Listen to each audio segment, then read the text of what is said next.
Hi, my name is Rutendo Nyamuda, and welcome to another exciting episode of In My 20s. In My 20s.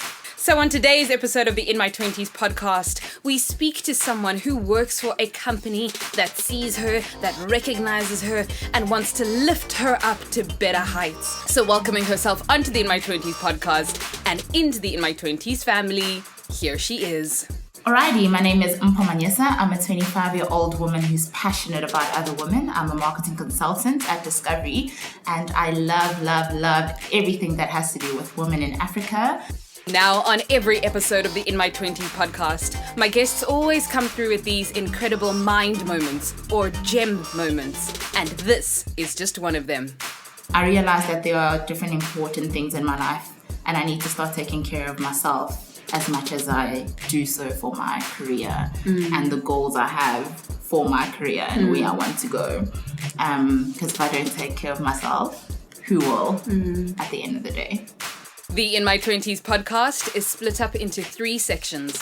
In the first section, we get to hear a little bit more about Mpho's career journey. In the second section, we dive into today's topic, which is all about being a millennial in today's working environment and the things we're looking for. And finally, rounding up all 3 sections is a conversation on the all-consuming 20s journey. So without further delay, let's get straight into it. So where did you start off and how did you get to where you are today? I attended one school my whole life, which was Marist Brothers Lynmeyer College in the south of Johannesburg. I then matriculated and went to varsity, not knowing what I was going to do. And then at the last minute, I was like, marketing sounds amazing. Let me try that. I absolutely loved it. I loved my first semester. I was one of those people in class who went to every single class. I was a bright little young kid and I was just eager to learn about the industry. And then I did my honours post that, and during my honours year I did an internship at CNBC Africa and Forbes Africa, where I met some amazing people that I still have connections with today. And then I started working and I met people that are doing amazing for themselves. You walk into corporates, a lot of people in leadership positions don't look like you, don't speak like you. So it's quite hard to resonate with people on that level. But I took that opportunity. I got to connect with a lot of people within the organization and externally. And then after completing my honors, I started as an intern at Discovery, which was my first full-time job. Wow. An amazing brand to work for.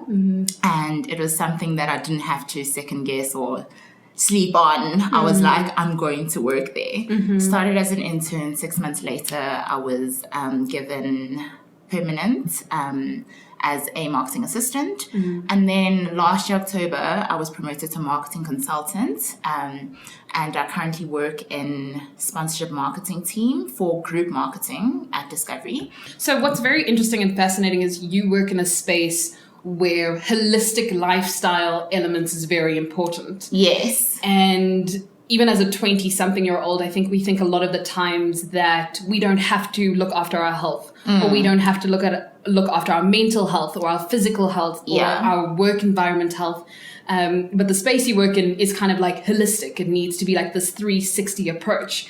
How important do you feel that is to people that they do look at their lives holistically and not just one-sided? Yeah, I feel like it's a ripple effect and everything taps into everything at the end of the day. I think that physical well-being is important, emotional well-being, mental health is very important. I mean, like to live a total balanced life. And I think that being mindful of your space is very important. The space you're in spiritually, emotionally, physically, is very important, especially in terms of where we are at the moment. A lot is happening. There's a lot of cluster externally that has an effect on us internally. And it's quite important to keep scanning your life, reflecting, knowing what's good for you, what you need to do differently. So I think total well-being is very important. And I think that as South Africans, we are moving towards that. As people, as businesses, as communities. I think it's something that's really been spoken about. Yeah. how has being in a positive corporate environment impacted your mental health as well? Our organization, they take well-being quite seriously. We have something called Healthy Company, which is a platform that allows employees to either talk to someone when they're going through something, understand what emotional well-being is or financial well-being is. And I think that also is important for us, for our total well-being. I also think leadership is important. Good leadership. I think there's a difference between managers and leaders. We have a leadership charter, and it just speaks through the type of leaders that Discovery foresees in their organization.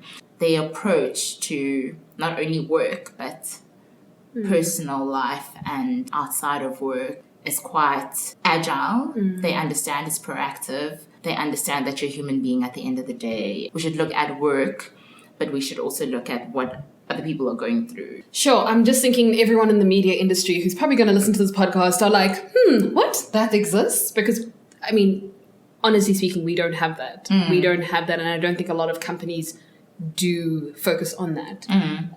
This organization is large enough to maybe have those structures or has built those structures where you can. But honestly speaking, in our media industry, we don't.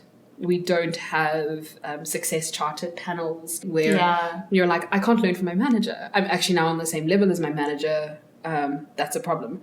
Or I'm being talked down to and there is no HR person to go and speak to. Yes. Or there are so many issues. So knowing that you guys do have those channels and those facilities, I hope, that would be my huge hope, is that when people hire, and I can speak about the media industry because I'm in it, I don't know what it's like to be a doctor or a lawyer or anything else, but it's kind of, if the second person you hired after you hired your first person was an HR person or an ops manager or someone who is helping you build your career, that too has such an impact on your mental stability in the office because you don't feel like you're hitting a brick wall. You suddenly have purpose. You can look up and say, that's where I'm going versus, oh my word, I'm managing my own manager.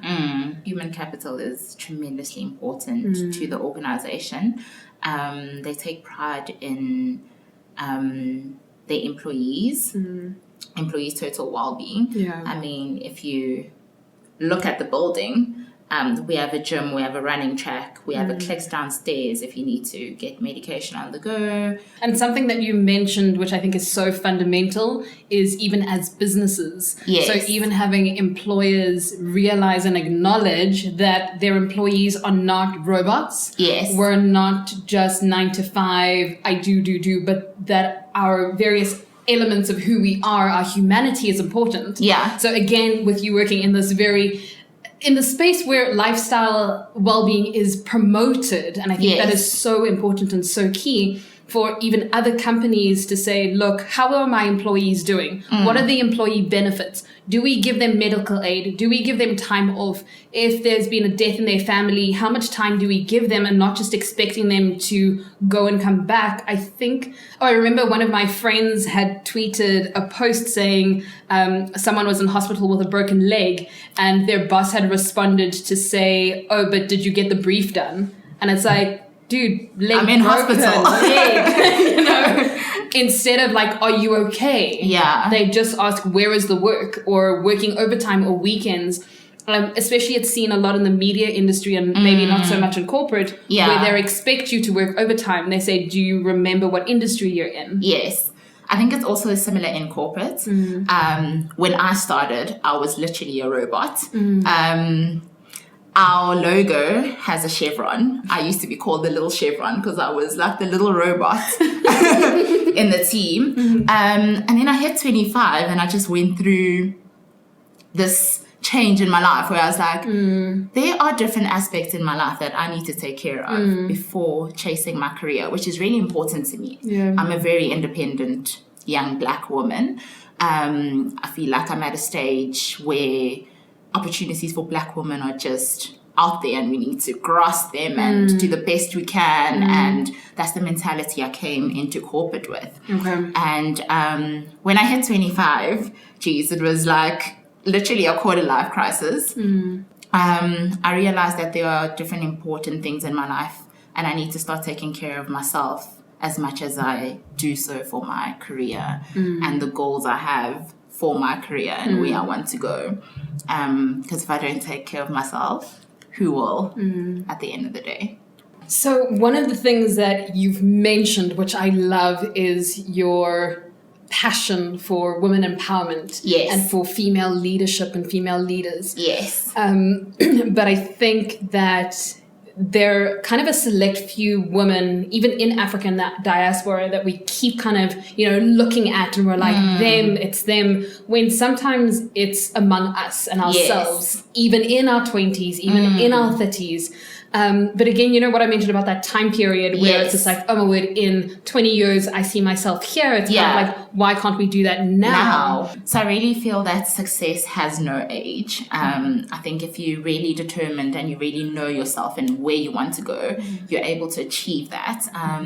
I feel that there are tremendous opportunities, and you shouldn't shy down or look down on any opportunity, because you never know what's out there for you. You never know where that platform can take you or lead you.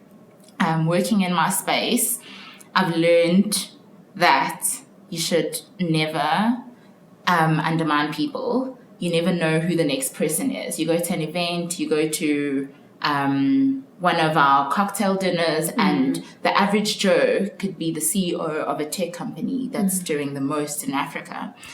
So I think that people shy away from starting off in an NGO or starting off at a small company, but you never know what that can bring for you. I mean, I'm a lover of learning. I love learning, grasping information and learning from different people. I'm a collaborator.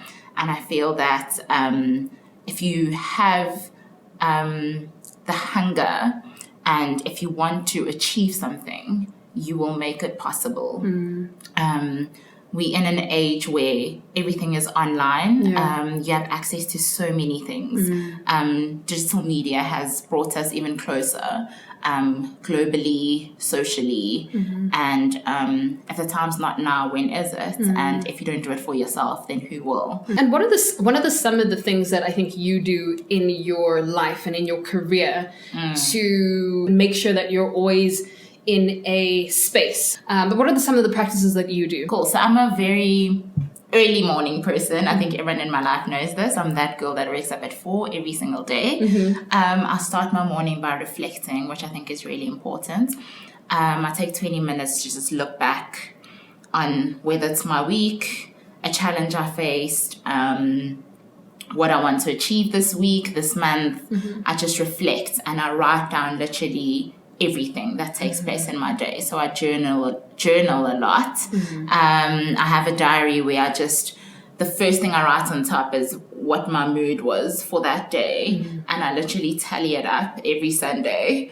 And really? Yeah. So what do you write? Do you write like very happy or was like very irritated today? Yeah, so it's an overall mood. I don't put a very in front of it all. It's either I'm happy, I was sad, annoyed.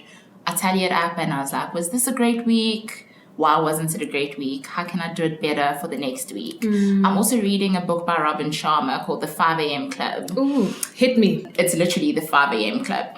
What it means to wake up in the morning, what to do when you wake up.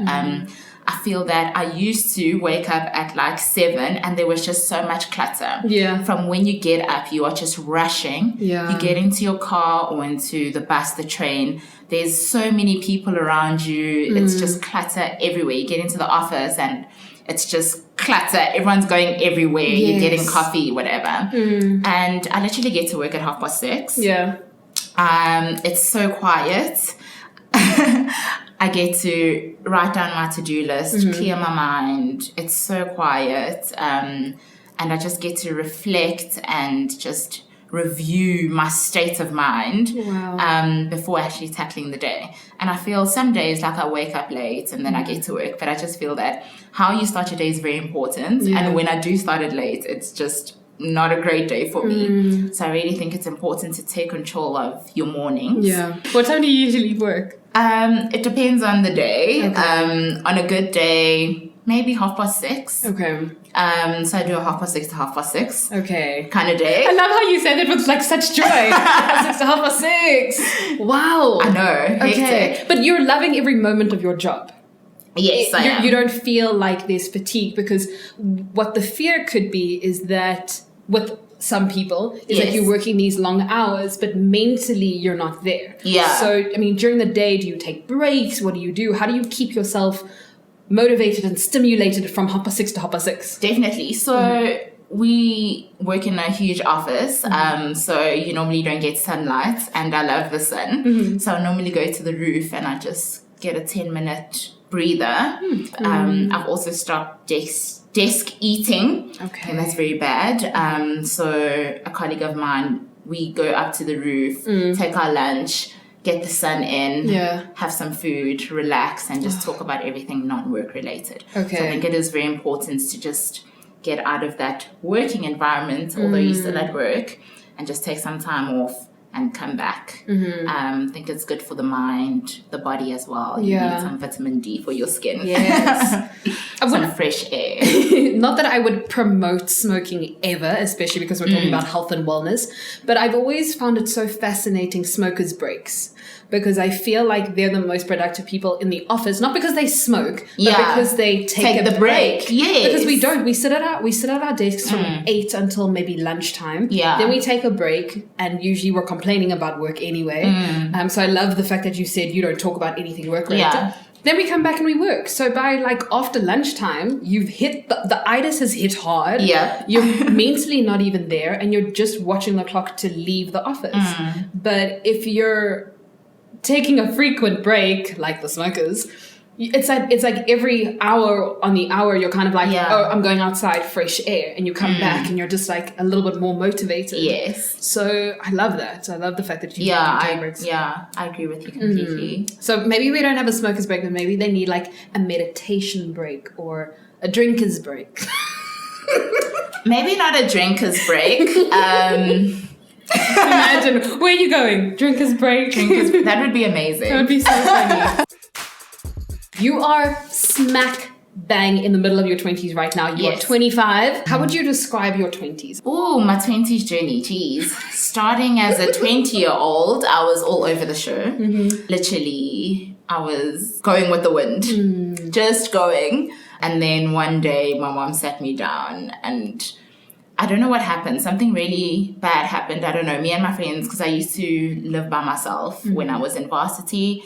We went to some party, came back home, and my parents were there. We were like, oh, hey. I didn't know you were here.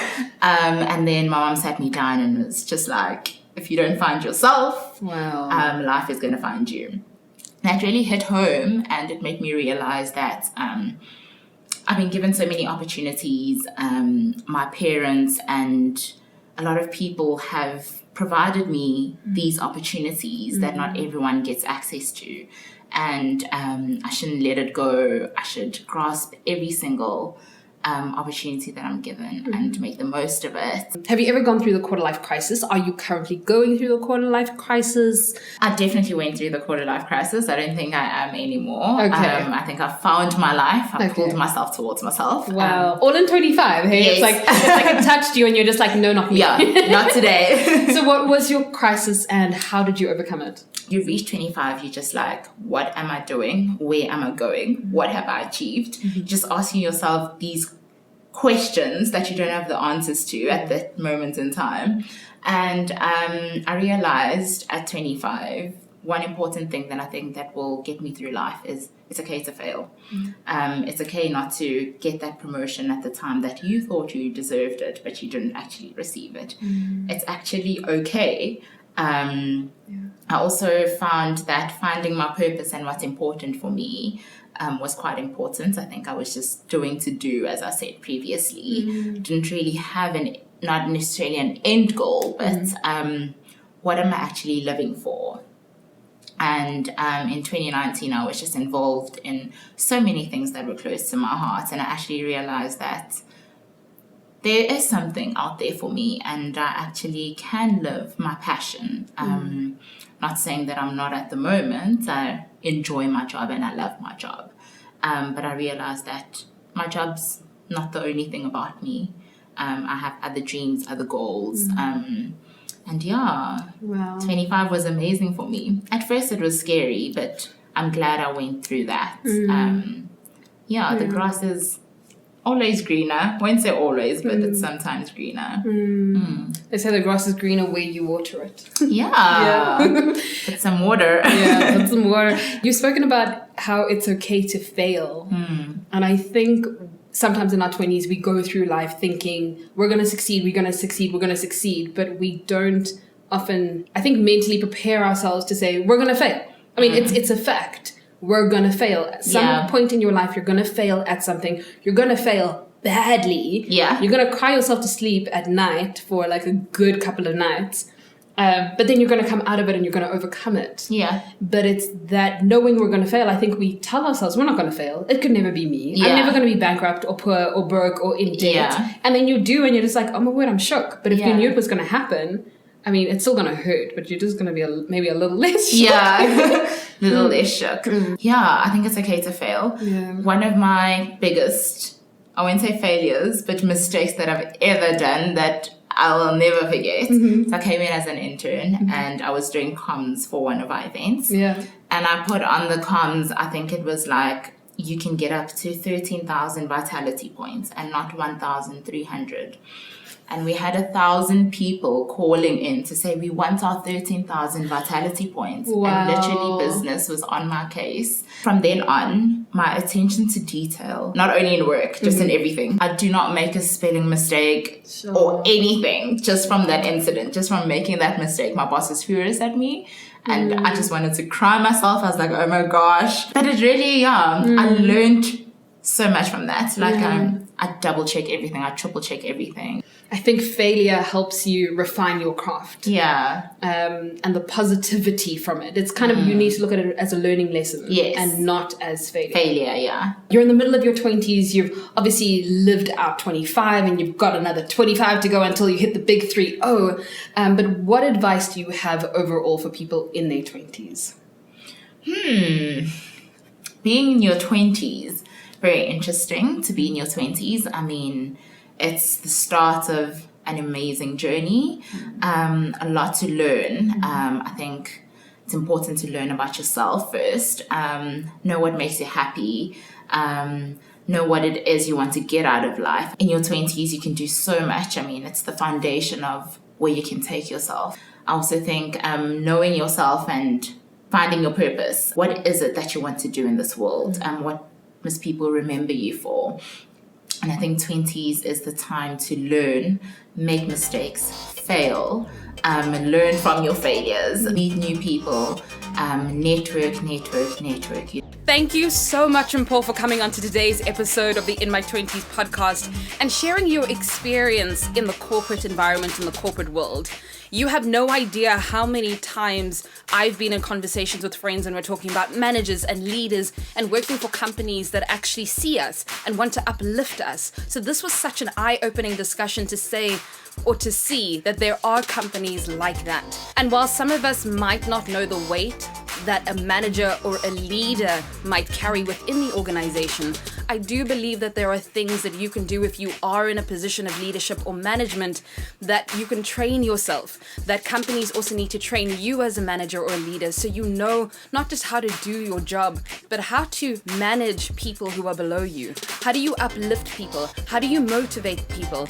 And fundamentally, how to work with people. So we will catch you same time, same place, right here on In My 20s.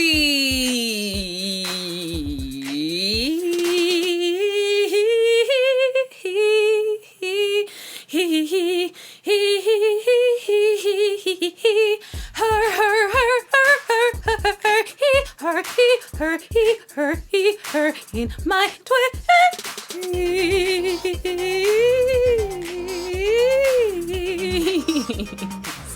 Okay, bye.